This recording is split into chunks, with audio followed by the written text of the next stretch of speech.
ver el artículo 6, que es un poco complicado. Permiso, buen día. Es un comentario, una síntesis, página 12. Una síntesis de un texto de San Dionisio, de los nombres divinos, el famoso libro.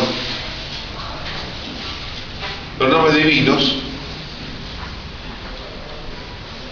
se refiere a lo que llamamos en la teología los atributos de Dios, las características divinas, ¿no? Y Dionisio pone en su libro sobre los nombres de Dios, digamos, muchos nombres.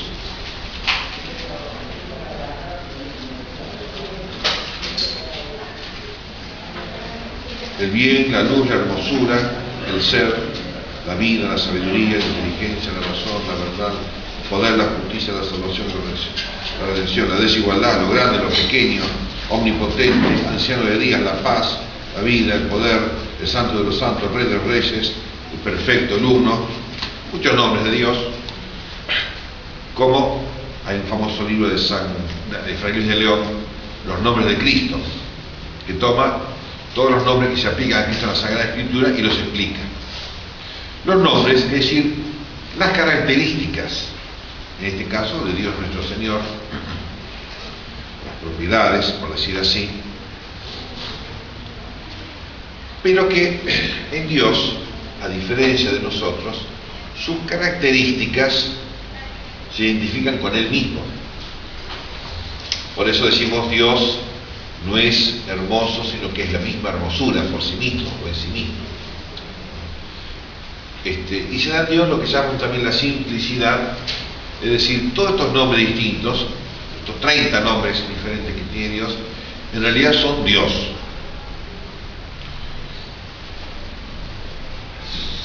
Si Dios no quiere, no quiso, mejor dicho, ¿no?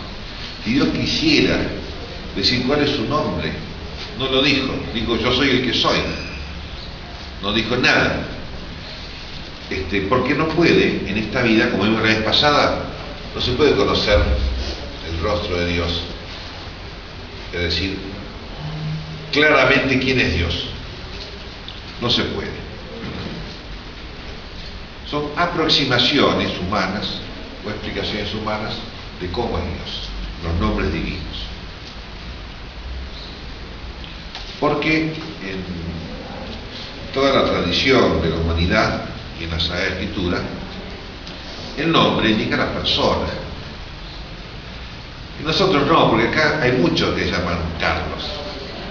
Y muchos, no tanto que llaman Rafael, somos pocos, pero hay muchos Carlos, muchos Mario, muchos.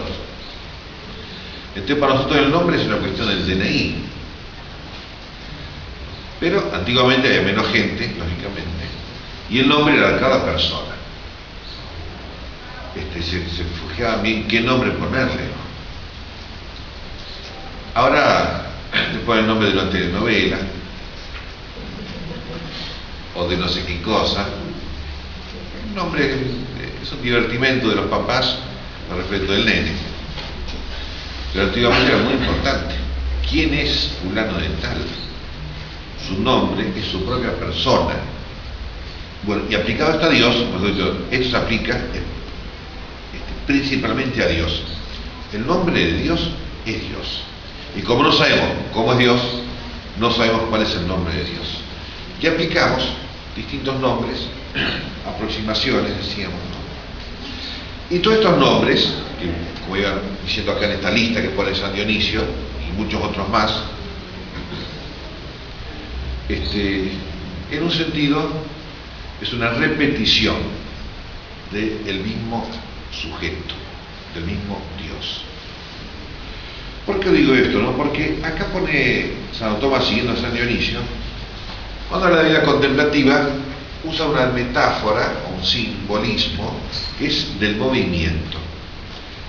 Hay 3 maneras distintas de vivir la vida contemplativa.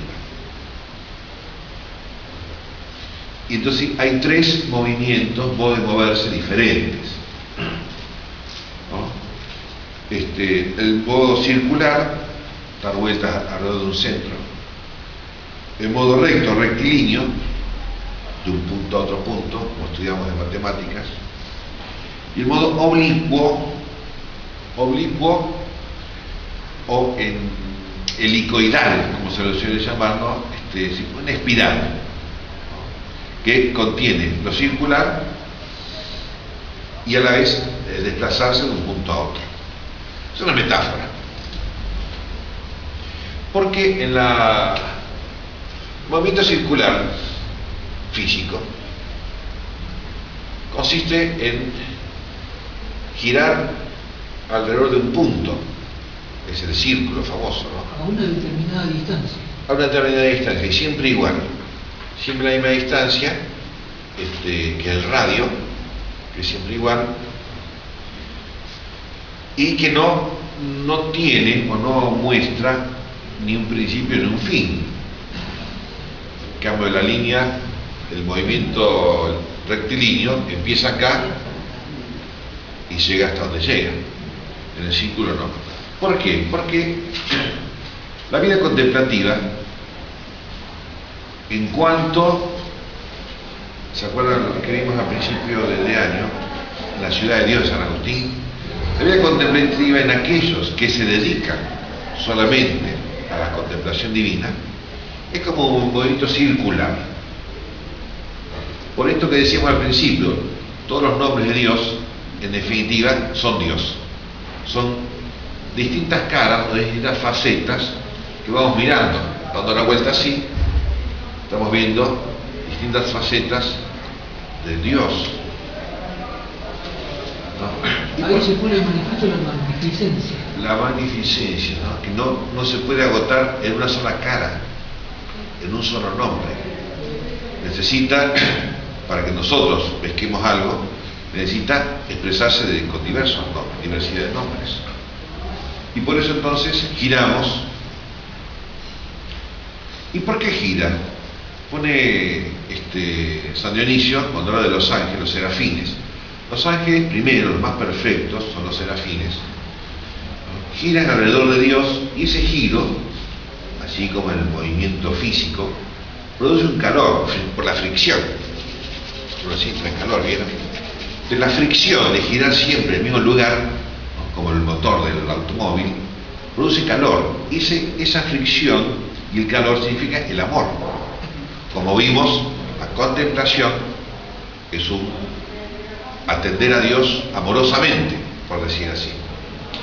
Y por eso los serafines, la palabra serafín en hebreo significa aquellos que arden, están incendiados por el amor.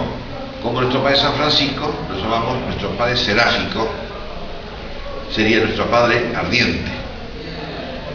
El gran amor de San Francisco por Cristo crucificado, como bien sabemos, tuvo las llagas, se le aparece Cristo crucificado y le transmite las llagas de la crucifixión, ¿no? Que es el amor.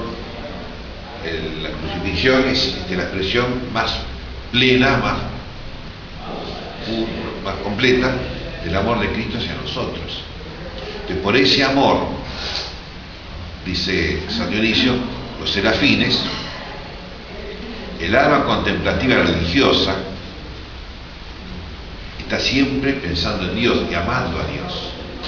Por eso lo llama un movimiento circular, continuamente alrededor de Dios, constantemente atraído por el amor. Porque hay un sistema en mecánica, ¿no? Un sistema, ¿no?, circular con imanes. Esa es la bobina, ¿no? Creo que es, ¿no? Usted tiene imanes y por ese imán hace que gire, es decir, la atracción del imán hace que se mueva. Pero se genera un campo, los controles pues se genera un campo que obliga a girar. Es la atracción. Y acá lo mismo, el amor constante. Por eso la monja de clausura, los monjes de clausura, no miran televisión. ¿Para qué? Bueno, los que miraban televisión les fue mal. Pero no mira tradición porque su amor está constantemente en Dios, no tiene otro interés, por decir así, como se acuerdan que veíamos la ciudad de Dios de San Agustín, ¿no? La vida contemplativa, esa búsqueda constante y amorosa de la verdad divina. Eso lo representa con el movimiento circular. El amor constante, la contemplación constante. Entonces ir a Catalina una vez en la semana que es el Santísimo. Sí. Yo pregunto a usted, yo me imagino, yo entro en Petonadas y entro a la iglesia con las hermanas y me habla una sensación de otro lugar. Es otro mundo. Sí, exactamente. Como se percibe la diferencia. Afuera y adentro es distinto. Impresionante. Entonces así que la gente entra y muchas veces la gente entra y empieza a llorar. Pero así como que se quiebra y llora, porque en la presencia de Dios ese silencio, Claro. y aparte se preparan un incienso y se cantan, Sí. celestial. Pero esta iglesia, la fiesta catalana, es algo sublime. Los monasterios son así, ¿no? Uno entra y entró en otra dimensión. Porque ellos, estas monjitas, ¿no? Que son muy buenas, son circulares. ¿Te das cuenta? No tienen otra cosa que hacer más que amar y adorar, ¿no? Y contemplar a Dios. Y por eso lo que decía Santa Teresa, que muchas veces he nombrado, Dios también está en las cacerolas, porque cuando estás cocinando también está en la presencia de Dios. Esa vida contemplativa en sentido perfecto y pleno, que lo pone San Agustín, vida contemplativa, pero también lo que llamamos vida activa, también es vida contemplativa, ojo. Por eso dice, otra modalidad de la vida contemplativa es representada por el movimiento rectilíneo. Es decir que vamos de un punto a otro. Esta es la vida contemplativa, no solamente, también las monjas de clausura, y todos, ¿no? Muchas veces, del conocimiento de las cosas, de las criaturas, vamos hacia Dios.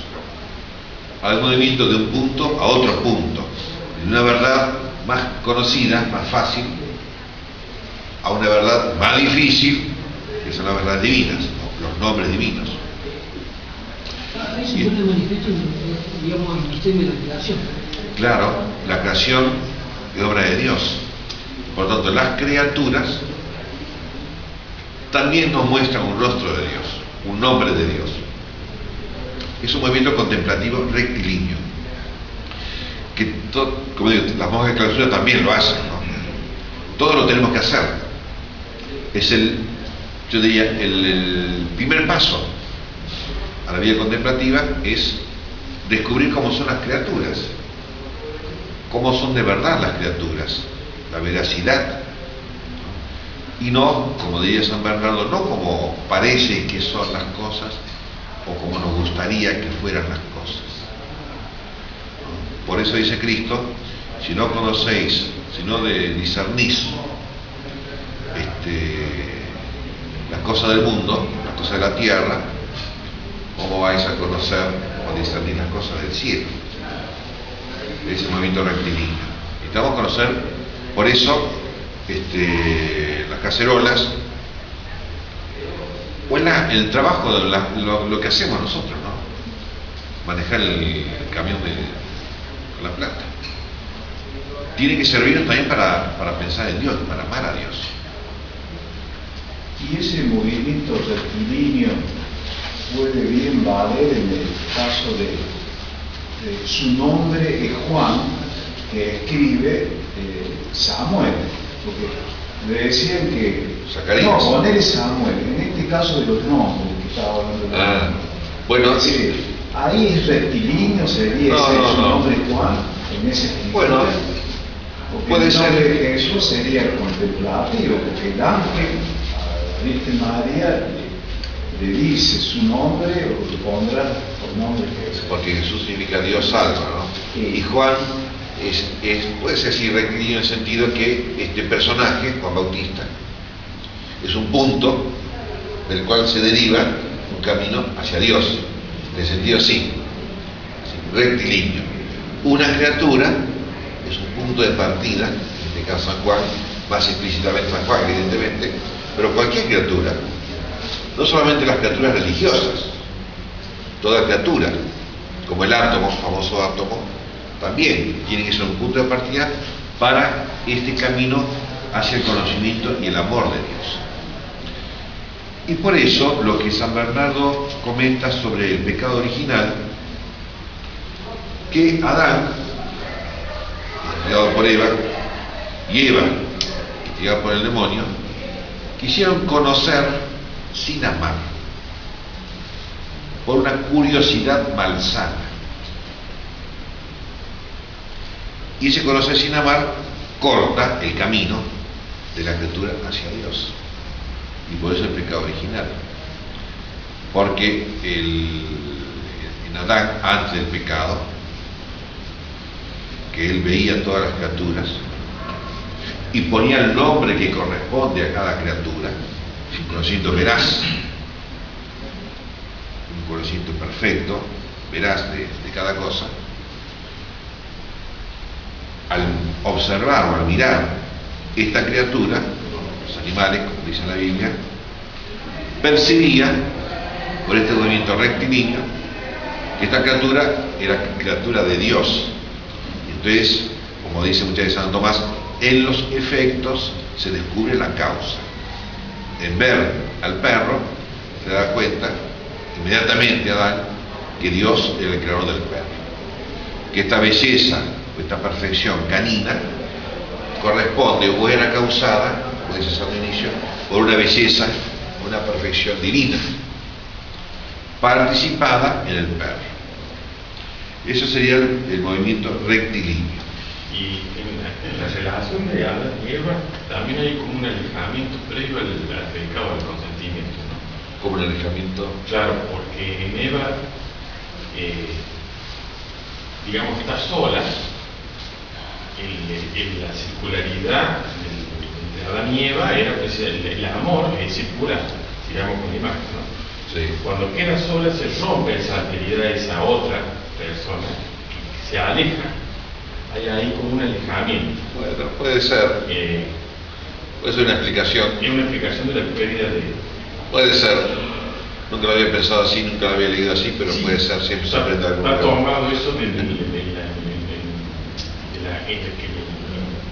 Oriente, y esa circularidad indica que cuando se queda sola se pierde la circularidad. Claro, porque pierde la circularidad, se aleja de lo que pasa es que se alejó de Adán, como dice usted, sí, para conversar con el diablo, claro, para iniciar un diálogo, no un diálogo de salvación, no un diálogo para amar más a Dios, evidentemente, y para conocerlo más a Dios, sino un diálogo para conocer sin amar, que es el árbol de la ciencia del bien y del mal.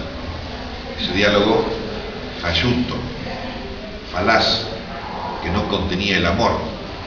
Y recordemos, la contemplación es un conocimiento amoroso, si no, no es contemplación. Porque es un matrimonio Adán y Eva, y la alteridad, o sea, Eva de alguna manera, sola en su corazón, no le comenta a Adán. Dice, voy a salir un rato. Dice, ¿a dónde? Y después Adán acepta comer la manzana, digamos, ¿no? Compartir. Y no es un compartir salvífico, es un compartir verdífico. Evidentemente ahí nace el pecado original y todas las cosas. Después está el tercer movimiento, el modo de movimiento, que es un movimiento en espiral, o había dicho helicoidal, u oblicuo, porque en latín dice oblicuo, pero la traducción más bien helicoidal, digamos, ¿no? Pero, en fin, no importa. Es una metáfora simplemente, ¿no? Pero está programado ese ordenamiento. Está programado por quién, por Dios, como claro, tiene que ser. Cuando a la vez, sin dejar la circularidad, sin dejar el amor y el conocimiento, la todo contemplación de tiene Dios, que ver con todo. se busca otra verdad. Por ejemplo, en el estudio de la teología, que es lo que hacemos, lo tratamos de hacer nosotros, estamos haciendo un movimiento circular. Vean que muchas veces se repiten las cosas acá. No es porque sí nomás, porque es un movimiento circular que vuelve sobre Dios siempre, y Dios en nuestro modo imperfecto, ¿no? Tenemos que andar repitiendo cosas. Y a la vez es rectilíneo, porque vamos de un punto a otro punto, de una verdad, descubrimos una verdad y eso nos lleva a otra verdad después. Y esa es hacer la teología o la catequesis, ¿no? Sin abandonar este sentido contemplativo, avanzar en el conocimiento de nuevas verdades en esta vida. Por eso, pero un poquito, las monjas de clausura, los monjes, ¿no? Es distinto que los monjes dominicos, porque los monjes dominicos tenemos que predicar, entonces tenemos que estar leyendo, ver qué pasa, tenemos que leer Marx, tenemos que leer cosas malas, cosas buenas, por el oficio que uno tiene. Entonces es un movimiento helicoidal. En cambio, entonces yo le doy clase a un cartujo, le doy clase de teología, porque estudia para ser sacerdote, ¿no? Entonces le estaba dando eclesiología. Entonces le bla, y me dice el cartujo, bueno, basta, me dice. Si esto no es para mí. O sea, en parte sí, pero él no tiene que leer muchas cosas. Los monjes de clausura dan vueltas más fácilmente, con menos datos, menos cosas. Ya le es suficiente para ellos. Es más, en la vida contemplativa, cuando uno progresa en el conocimiento, en la vida espiritual, contemplativa y mística, va necesitando menos elementos. En ese sentido, uso una metáfora que no la pone acá San Tomás, la inventé yo. Es el movimiento en espiral hacia adentro. Como si dijeran, cada vez se reconcentra más, cada vez necesita menos datos exteriores. Y hay un cartujo, que era el maestro de novicios, se retiró para hacerse ermitaño. Y yo le pregunto en chiste, ¿no? Que hay mucho ruido en la cartuja. No pasa nada en la cartuja. Pero este quería más soledad. Los cartujos son ermitaños, pero viven en un convento varios ermitaños, ¿no? Y este se retiró, se fue a otra provincia y todo, ¿no? Más soledad. Porque en el progreso de la vida contemplativa estamos más cerca de Dios, necesitamos menos cosas de afuera. Es un caminar hacia adentro. Son todas metáforas del movimiento físico, pero que representan verdaderamente este camino de vida espiritual. Entonces, les leo unas cositas. Primero les explico un poco, después vamos a leer el texto. En el movimiento hay un acto imperfecto, que es el movimiento corporal. El movimiento corporal, por ejemplo, pasar de un lugar a otro, lo llama movimiento imperfecto porque hay un movimiento perfecto, que es el movimiento interior, espiritual o intelectual. Es decir, cuando yo pienso, el pensamiento es como un movimiento que permanece dentro mío. El pensar permanece dentro del intelecto. En cambio, el fabricar una mesa queda fuera del carpintero. El movimiento corporal es transeúnte, produce algo fuera, y el movimiento incorporal o espiritual o mental produce algo dentro, es inmanente. A semejanza del movimiento divino, porque el movimiento divino, la procesión de las personas divinas, el Hijo y el Espíritu Santo, es un movimiento inmanente. Si el Hijo es tan Dios como su Padre, y el Espíritu Santo es tan Dios como el Padre y el Hijo. En cambio, la creación de las cosas, de las criaturas, es un movimiento transeúnte, porque las cosas no somos Dios.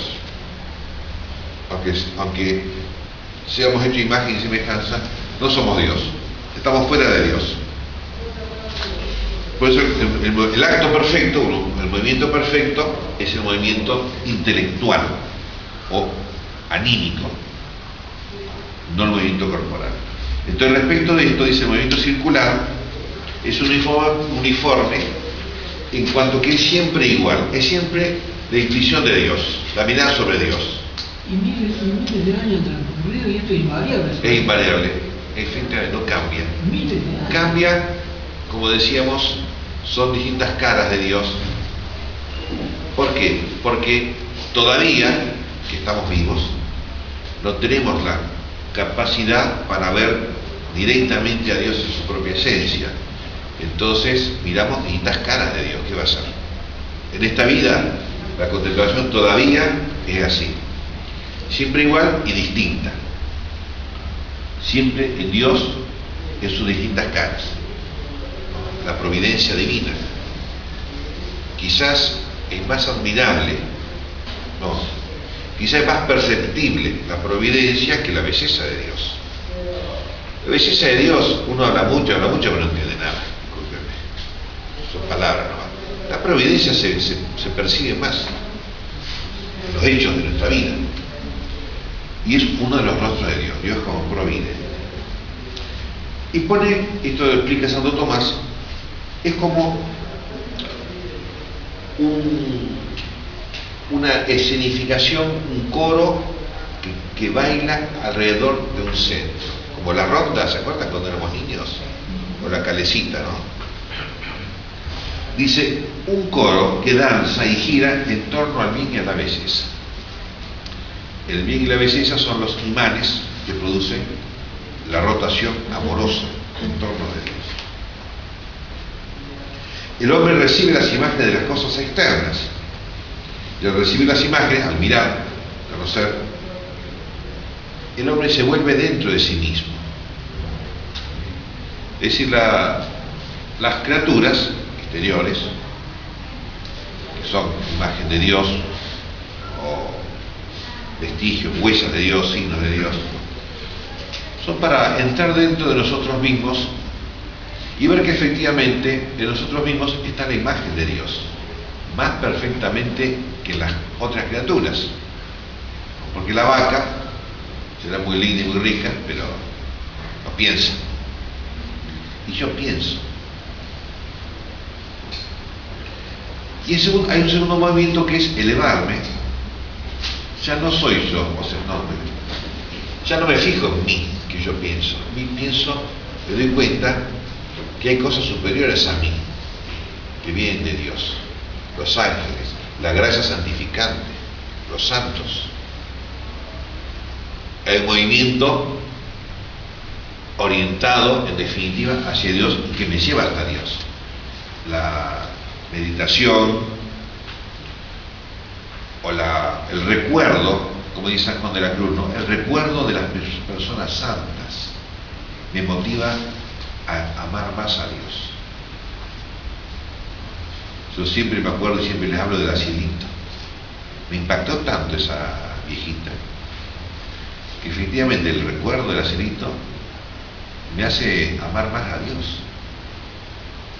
Y es así, es un movimiento, ¿ven?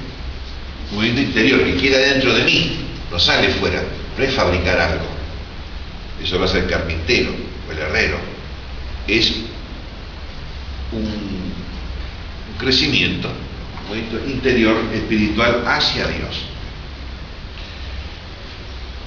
Después dice, el movimiento rectilíneo tiene un principio y tiene un fin, una verdad, la vaca, me lleva a pensar en el asado. Una verdad me lleva a otra verdad, más perfecta. Pero este movimiento, este conocer de una verdad hacia otra, tiene un orden. Un orden que significa que me muevo o me voy estudiando, investigando, ¿hacia dónde? ¿Qué es lo que busco? Descubrir al final de todo, Dios. A través de la vaca, a través del átomo, a través de la religión, también, ¿cierto? Las oraciones, la misa, todo, tiene que llevarme hacia Dios. Si yo miro la vaca, estudio la vaca y me quedo con la vaca, y bueno, no es una mirada contemplativa sobre la vaca, es una mirada científica, por decirlo de una manera. Y lo mismo con la oración. Si yo voy a misa, me quedo con las imágenes, ¿no? Con los cantos, con la humildad del sacerdote. Qué bien que predica el padre Rossi.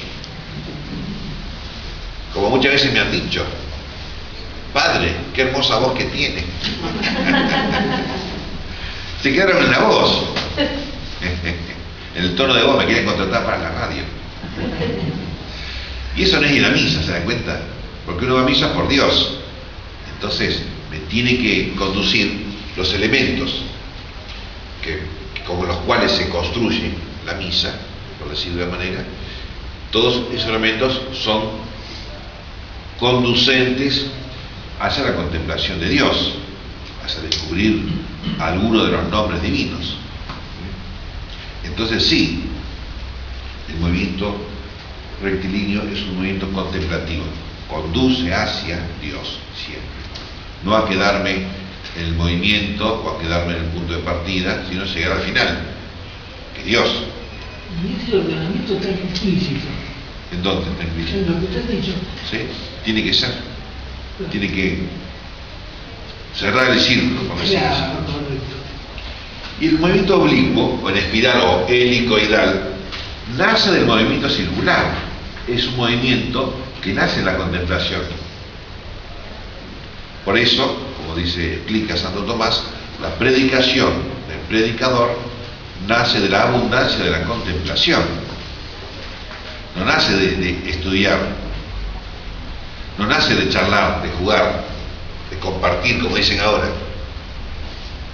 No, nace del movimiento circular, es decir, de la contemplación constante del rostro, de los rostros de Dios, de las características de Dios, que incluye el estudio, porque hay que estudiar, hay que leer, ¿cierto? Pero que es más que eso, el estudio amoroso, el conocimiento amoroso, ahí, porque este movimiento helicoidal que nace de la contemplación se mueve hacia los demás, por el desborde, con la abundancia del amor contemplativo, hace que yo transmita a los demás ese amor contemplativo. Porque yo quiero que ustedes sean contemplativos, de verdad. Y entonces hago, en fin, claro, yo no doy la lata, digamos, ¿no? Pero la idea mía es esa. Porque la esencia, como muchas veces he dicho, de la cultura católica y de la vida católica, es la vida contemplativa. Y además, como decía, muchas cosas que hay que hacer, evidentemente. El hacer está muy bien, pero el núcleo de todo es la vida contemplativa, el conocimiento amoroso de Dios, que esa es la verdadera ciencia del bien y del mal, del paraíso, el conocimiento amoroso, que el diablo le dijo no, tiene que tener un conocimiento no amoroso. Lo que pasa es que es más fácil el conocimiento no amoroso que el conocimiento amoroso. Es más fácil leer, estudiar y después repetir, pero amar estas cosas, o sea, amar, digamos, no estas cosas, ¿no? Amar este Dios que no lo pescamos por ningún lado. Que cuando pescamos algo nos damos cuenta que no pescamos nada, como veíamos la vez pasada, ¿no? Cuando nos damos cuenta que entendimos a Dios, significa que no entendimos nada de Dios. Es muy abrumada la contemplación, ¿no? Es más fácil estudiar, que ese es lo que decía el demonio. Estudien y no amen. Y alcanzar el conocimiento del bien y del mal, la ciencia, saber, sin amar. Entonces, bueno, y siempre este movimiento helicoidal que nace de la contemplación y se vuelca en el bien del prójimo,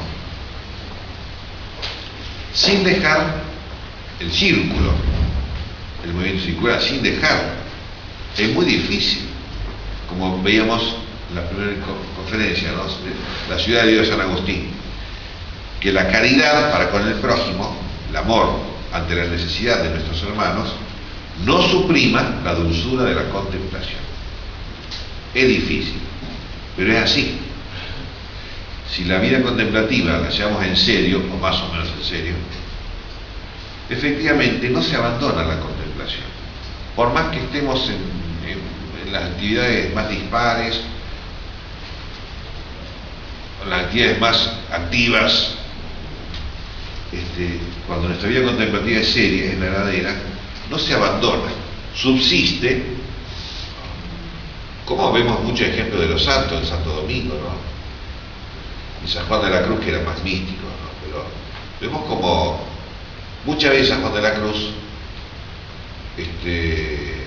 cuando tenía que hacer, era prior del convento, ¿no?, tenía que tratar con los albañiles, con el peluquero, con el cocinero, y dice, muchas veces le costaba hablar con la gente porque estaba muy absorbido por la contemplación. Y en Santo Domingo, que era más predicador, se notaba eso cuando él, una vez le conté, ¿no?, el fervor que tenía en la predicación. Es un fervor, no porque como hacen los jugadores, vio que se drogan un poquito y toman más velocidad. Era un fervor que nacía del amor contemplativo. Entonces él quería que todos los hombres fueran cristianos, que todos fueran contemplativos. Entonces tenía un entusiasmo tremendo por transmitir lo que había descubierto en su contemplación.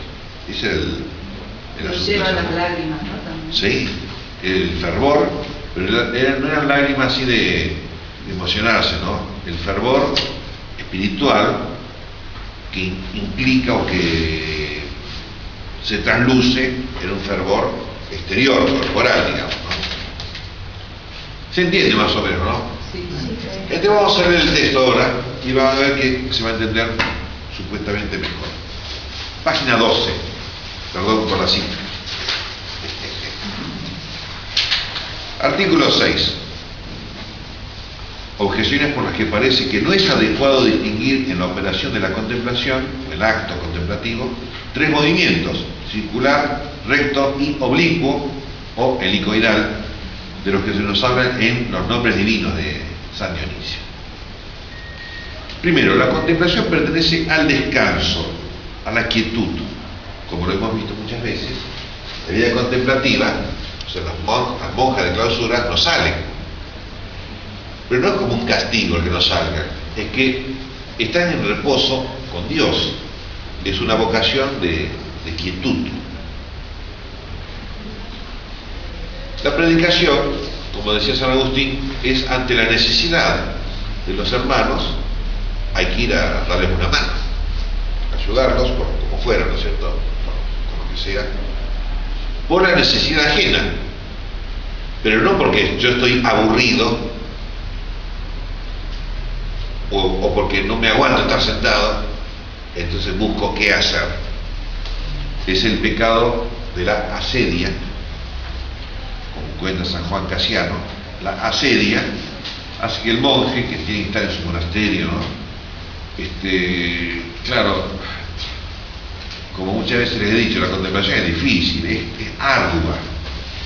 Entonces busca qué hacer. Entonces piensa, a ver, ¿no habrá un monje enfermo que ir a visitar? Y pone así, para salir. Esa es la asedia. No, la contemplación pertenece a la quietud, al descanso. Como dice el libro de la sabiduría, entrando en mis casas, descansaré con ella, con la sabiduría.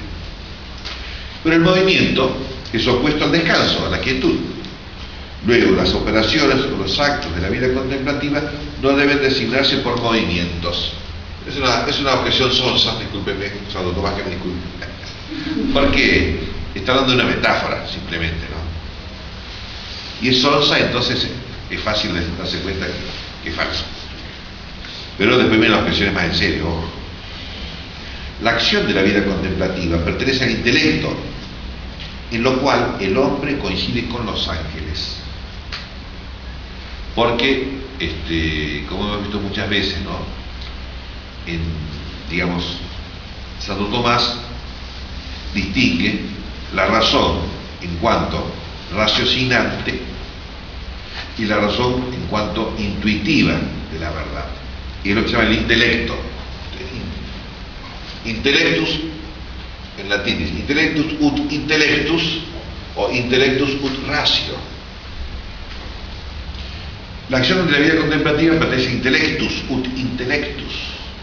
No es un estudiar ni un pensar, sino un mirar, la intuición intelectual y espiritual.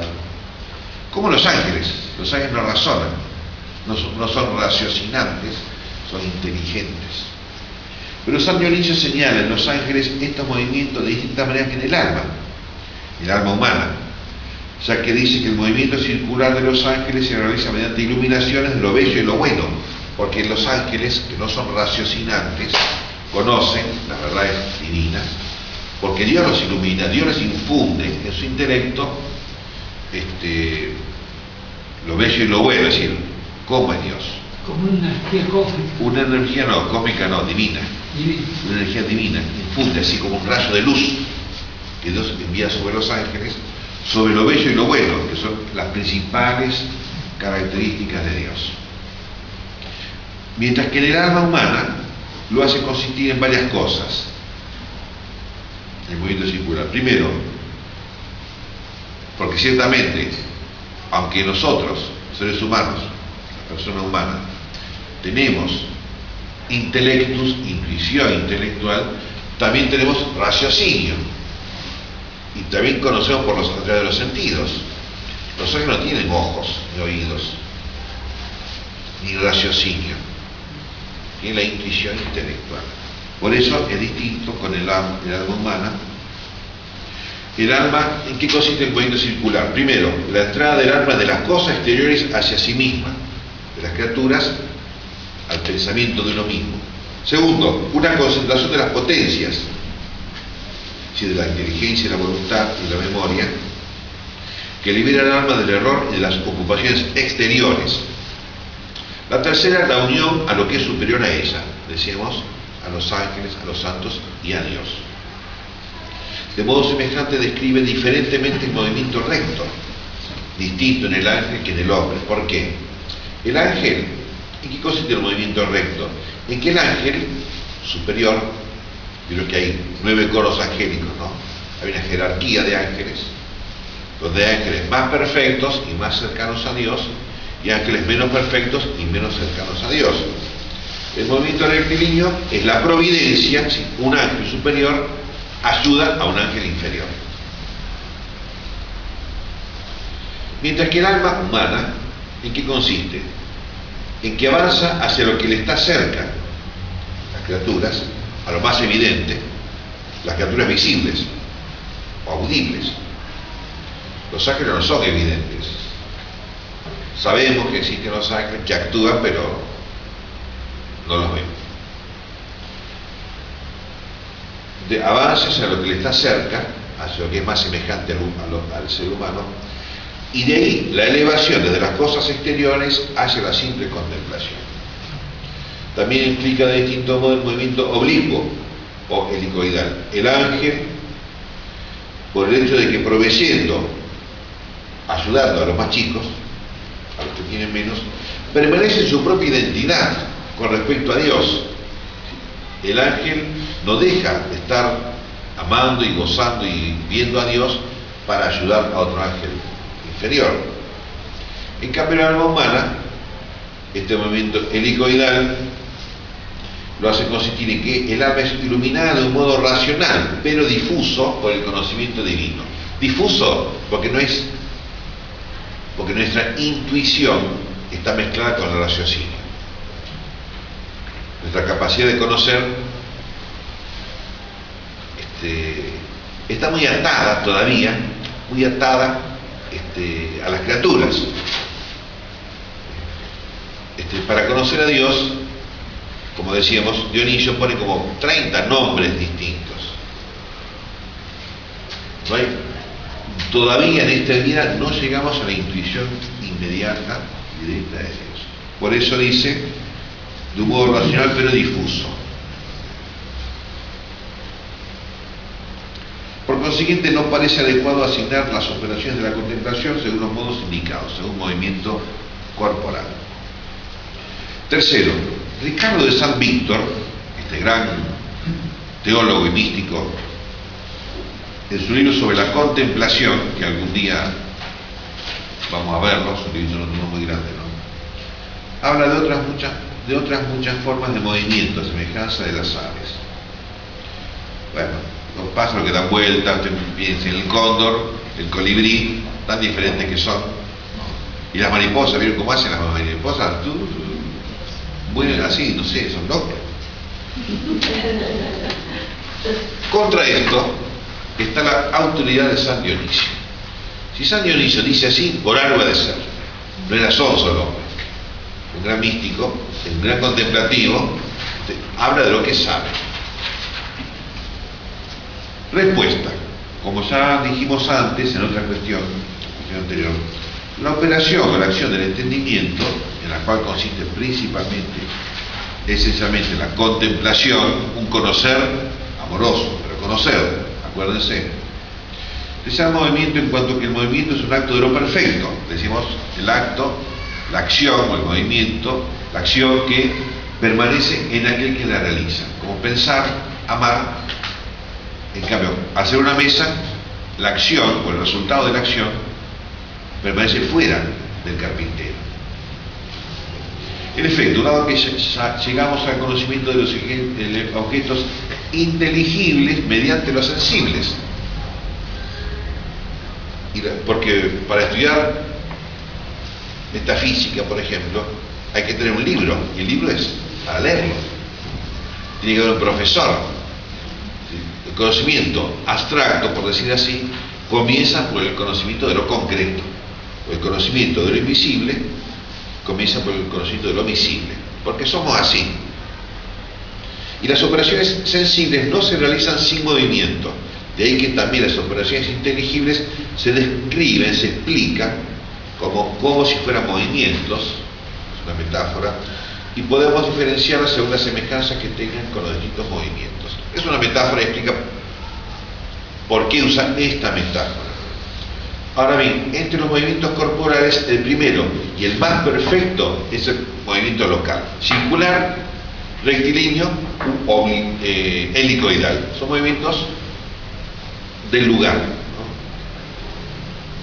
Y el movimiento local presenta tres diferencias: circular, por el cual uno se mueve de un modo uniforme alrededor del mismo centro, como la calecita, como la ronda, y el que rompía la ronda tenía prenda. Recto o rectilíneo, porque va de uno hacia otro. Y oblicuo o helicoidal, compuesto de ambos. Por eso en las operaciones inteligibles lo que tiene uniformidad, Spitzer, absolutamente se compara con el movimiento circular, porque el movimiento circular es uniforme, tiene siempre la misma forma, no cambia, es constante, siempre igual. La operación en la cual se va de una verdad hacia otra, una explicación del teorema de Pitágoras, por ejemplo, se compara con el movimiento rectilíneo, de una verdad hacia otra, pero siempre inmanente en el movimiento intelectual. El aprender queda en la mente del que aprende, del que estudia. Y la operación inteligible, que tiene algo de uniformidad y al mismo tiempo que pasa a otra cosa, se compara con el movimiento oblicuo. Ahí está explicada la metáfora. Entonces vamos a la respuesta a las objeciones, que es muy largo esto, no importa. Los movimientos corpóreos externos se oponen al reposo de la contemplación, pero el movimiento que implica la contemplación forma parte del reposo. Los movimientos de las operaciones de inteligencia forman parte del reposo de la contemplación. Por eso, lo que vimos en las primeras clases, el ocio es la actividad más perfecta. El ocio no es no hacer nada, es hacer lo más perfecto que hay que hacer, que es mirar y amar.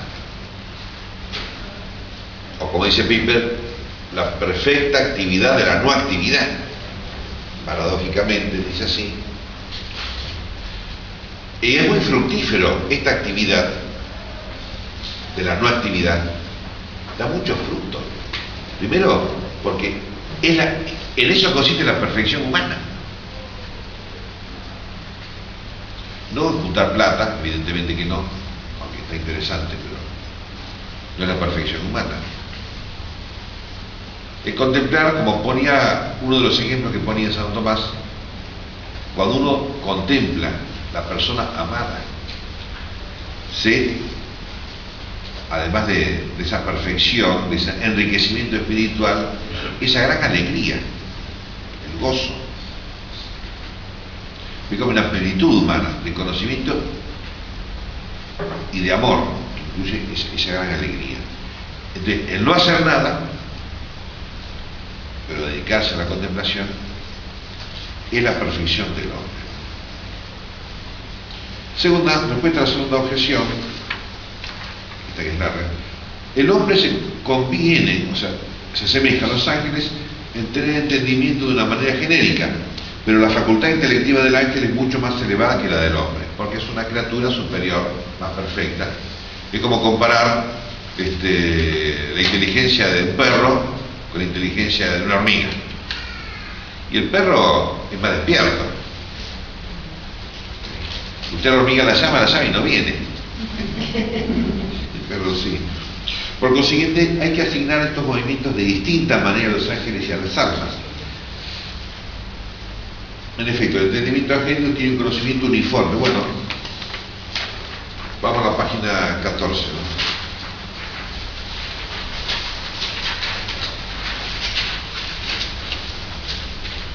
Dice cómo es el conocimiento angélico y cómo es el conocimiento humano. Por eso Dionisio asigna el movimiento circular a los ángeles en cuanto uniformemente y sin cesar ven a Dios sin principio ni fin, como movimiento circular. En cambio, en el alma humana, antes de llegar a esta uniformidad, es preciso remover la doble deformidad. Es decir, deformidad no que seamos chuecos, no quiere decir eso, ¿no? Como opuesta a uniformidad, una sola forma, un solo movimiento circular, es siempre el mismo movimiento. Deformidad quiere decir, hay distintas clases de movimientos espirituales. Hay que hacer diversidad de cosas antes de llegar a la uniformidad. Si en la vida contemplativa se llega por una purificación del alma, la purificación de las pasiones, por el ejercicio de las virtudes morales, como veíamos en el artículo 2, sobre todo la justicia y la castidad, la humildad, la misericordia. Hay todo un proceso por la deformidad, por la diversidad de características humanas, ¿no? En primer lugar, la deformidad que proviene de la diversidad de las cosas externas. Hay muchas cosas, y vence esta deformidad, es decir, esta falta de uniformidad, apartándose de las cosas externas. Por eso las monjas de clausura no salen del convento, salvo necesidad, pero no salen, y la regla está así, para no distraerse en cosas que pueden ser buenas. Las monjas y los frailes no tenemos que mirar el noticiero. En todo caso, miren un poco el diario, así, el diario y los títulos, y listo. ¿Qué más que eso? Y si es posible, tampoco eso. Salvo necesidad. Como decía el predicador, tiene que saber ciertas cosas de este mundo para explicarlas. Tengo que dar una conferencia en Villa General Belgrano, hacia las sierras, sobre la nueva era, porque allá hay muchos marcianos. Tengo que estudiar sobre los marcianos, imagínense. Por necesidad.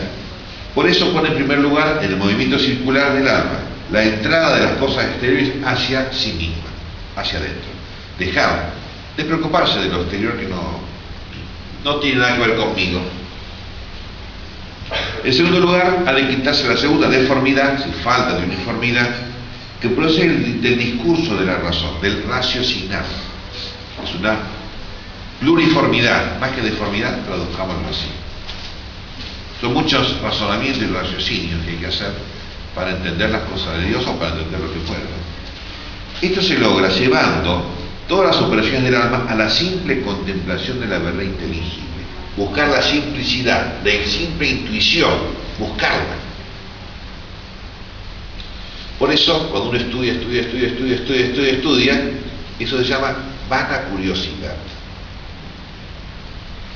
Pero uno estudia buscando llegar en algún momento, no sé cuándo, a la simple intuición de la verdad.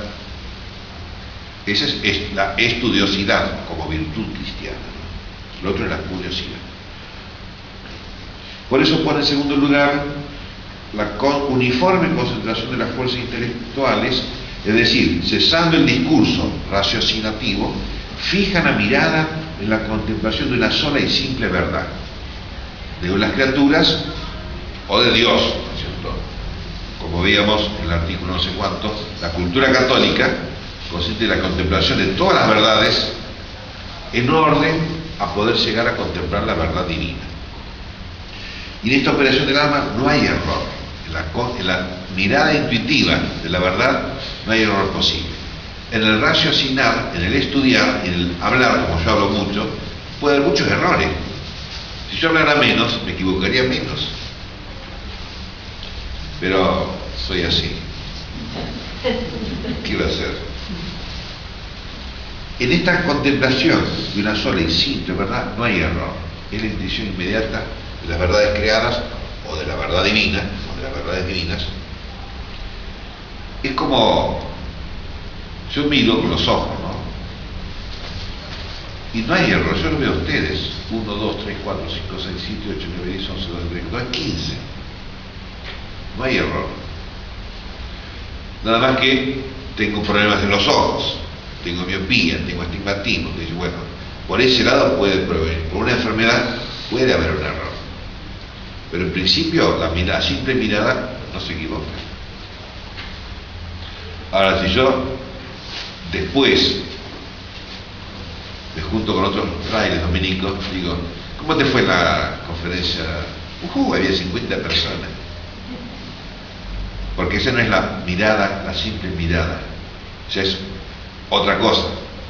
Una explicación que estoy dando, que eso.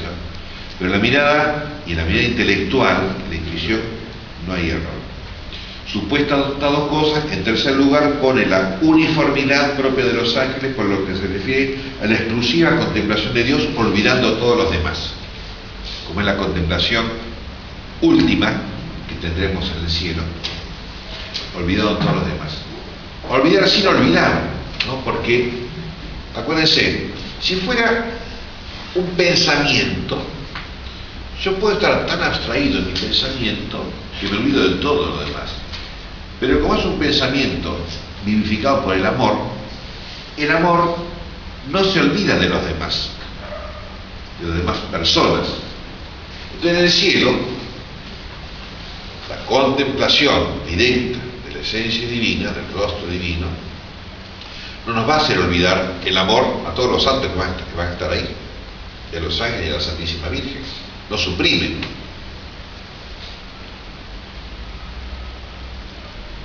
Olvidado todo lo demás, en el sentido de no estar pendiente de qué pasa, qué no pasa. Y así dice: después, hecha uniforme, de una sola forma, en la unión, esto es, en conformidad, teniendo unidad de forma, con las potencias unidas, es conducida el alma como de la mano, manuduchitur, hacia lo bello y lo bueno, que son los principalísimos nombres de Dios. Hasta ahora vamos bien, ¿no? Es decir, la contemplación produce, engendra, mejor dicho, hace nacer la belleza y el bien. Por eso el contemplativo, como veíamos, tiene que ser bueno, las virtudes morales. Pero las virtudes morales de San Juan de la Cruz se pueden adquirir por el ejercicio, porque hay que ejercitarse, en no mentir,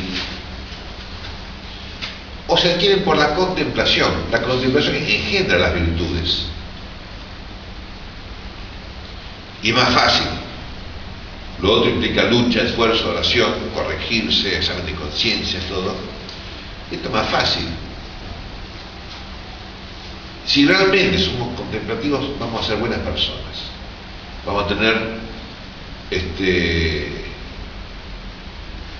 la facilidad para portarnos bien, porque la la vida contemplativa, que es un conocimiento amoroso, nos hace ser amorosos.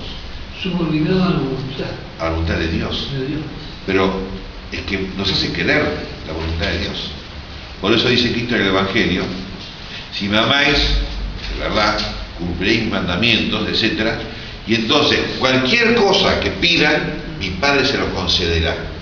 ¿Por qué? Porque cualquier cosa que pidamos, si amamos a Dios, va a ser buena. Ese amor, ese conocimiento amoroso de Dios, hace que seamos buenos. Por eso engendra la bondad y la belleza, porque vamos a contemplar la bondad y la belleza de Dios. Y en esa subordinación tenemos que valorar y decir que sea de tu voluntad. Que sea la voluntad de Dios. Eso es lo que surge propiamente en la vida contemplativa, ¿no? El deseo constante de la voluntad de Dios, de lo que Dios quiere. Es un movimiento, dice San Juan de la Cruz, dice, cuando uno tiene tentaciones, de cualquier cosa que fuera, ¿no? Puede hacer dos cosas para vencer la tentación: o pelearla, o realizar un movimiento anagógico, dice, es decir, elevar la mente hacia Dios, hacia la contemplación amorosa de algunos de los misterios divinos, ¿no? Supongamos del rosario, ¿no? Elevar contemplativamente, y eso nos libera o nos hace vencer más fácilmente la tentación, porque, repito, la contemplación, las verdades divinas, la verdad del bien y la belleza divinos, engendra el bien y la belleza en nosotros. Así como la contemplación de la vaca engendra la gula. Pobre vaca, ¿no? Pero está buena. Padre, Santa Teresa al contemplar el Cristo flagelado, pedía claro, fue fortaleza.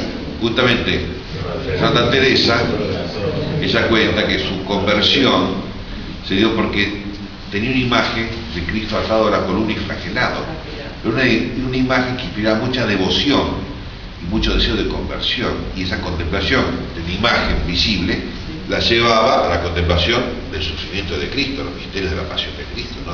Y eso la motivó a la conversión. El movimiento rectilíneo de los ángeles no puede significar que en su consideración base una verdad a la otra, claro, porque no son raciocinativos, sino su providencia, en cuanto que el ángel superior ilumina a los ángeles inferiores. Tampoco no es que ayuda en el sentido de la misericordia, ¿no? Transmite la luz que él ve en Dios como un cristal límpido, transmite la luz del sol, como este de aquí está, que no es tan límpido, ¿no? Pero si fuera cuanto más límpido, cuanto menos opaco, más fácilmente, más propiamente transmite la luz divina. Y ese es el movimiento angélico, ¿no? En cambio, en el hombre, el movimiento rectilíneo, el ser del alma, cuando pasa de lo sensible externo al conocimiento de lo inteligible.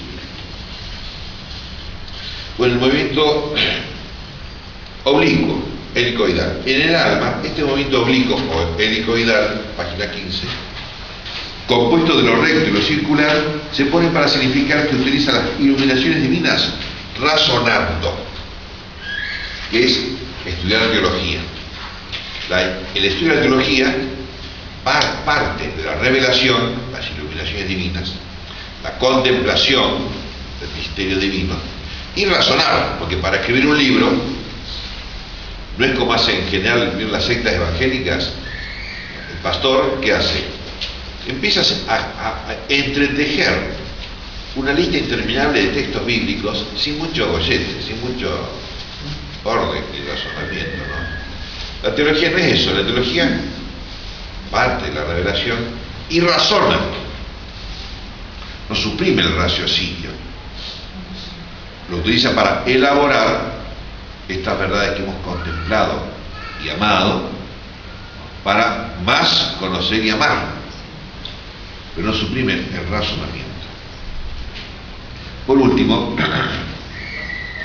eso de los pájaros que decía, no importa, ¿no? En fin, eso. Es decir, son tres maneras de vida contemplativa.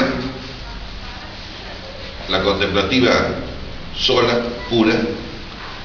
La contemplativa, que busca por la caridad hacer un bien al prójimo, transmitir lo contemplado, y la contemplativa que busca elaborar la teología, razonando, poder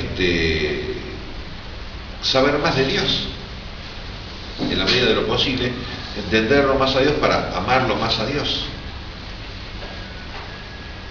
Pero siempre vida contemplativa. O como pone en otro autor, dice, bueno, son tres modos de la teología, dice, la teología afirmativa, la teología simbólica y la teología mística. Serían distintas maneras, siempre teología y siempre vida contemplativa. No se me olviden, siempre vida contemplativa, sea de cualquier cosa que hagamos, aunque sea coser o cocinar, siempre buscamos en la intención el conocimiento amoroso de Dios. Permiso. Vaya. Y en estas tres vidas contemplativas, siempre pasa la contemplación por la definición, definir primero. No. La definición puede ser un punto de partida en cuanto que definimos las criaturas. Conocemos las cosas, el átomo, la vaca, el teorema de Pitágoras, buscamos una definición para entenderlo mejor. Y eso nos lleva después a las cosas de Dios, pero las cosas de Dios las podemos definir ya. Lo sobrenatural excede la capacidad natural y entonces queda indefinido. Como todo, para dice decidir hay que definir primero. Pero Y fíjese una cosa, ¿no? Las definiciones dogmáticas que hace la Iglesia, por ejemplo, la Asunción de María, la divinidad de Cristo, ¿no? La maternidad divina de María, son una serie de definiciones definitivas, por decir así. Esas definiciones son irreformables, y está definido así por la Iglesia, por el Concilio, o por el Papa, y es así. Pero hay que tener en cuenta que esa definición no es total, no agota el misterio de Dios. Y por eso esa definición da pie a escribir 5 libros, a toda una elaboración teológica, ¿no? Es un principio, pero no una conclusión. La conclusión la veremos en el cielo, pero acá todas las conclusiones sobre Dios son incompletas.